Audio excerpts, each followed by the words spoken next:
Right now, atoms are being split in half inside a building near you, and that violence is lighting your home. The energy locked inside a single uranium pellet the size of a gummy bear equals roughly a ton of coal. So how does splitting something invisible actually spin up the lights on your street? It all starts with uranium, a heavy metal dug from the ground and pressed into small ceramic pellets. Those pellets are stacked inside long metal tubes called fuel rods. Hundreds of fuel rods are bundled together to form a reactor core. Inside that core, a single neutron, a tiny particle with no electric charge, is fired at a uranium atom. The atom absorbs it, becomes unstable, and breaks apart in a process called fission. That split releases energy, but it also fires out 2 or 3 more neutrons.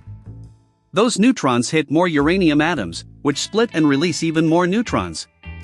Now you have a chain reaction, a cascade of billions of splits happening every second. Think of it like knocking over one domino that hits 2, which hit 4, which hit 8, it multiplies explosively fast.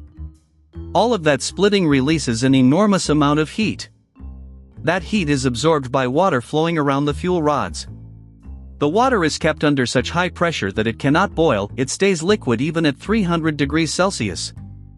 This superhot pressurized water travels to a second loop of water at lower pressure. There, the heat transfers across, and that second water flashes into steam. Think of it like a pressure cooker sitting next to a regular pot, the heat moves across without the water ever mixing. The steam shoots out and hits the blades of a turbine. A turbine is just a giant fan in reverse. Instead of using electricity to spin air, moving steam spins the fan to make electricity.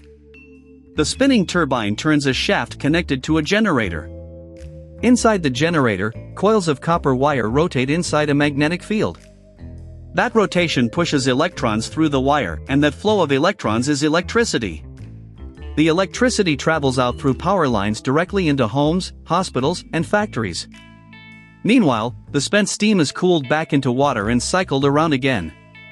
That cooling happens in those giant hourglass-shaped towers you always see. They are just releasing heat, not radioactive steam. The fuel rods themselves are monitored constantly, and control rods made of neutron-absorbing material can be lowered in to slow or stop the reaction instantly.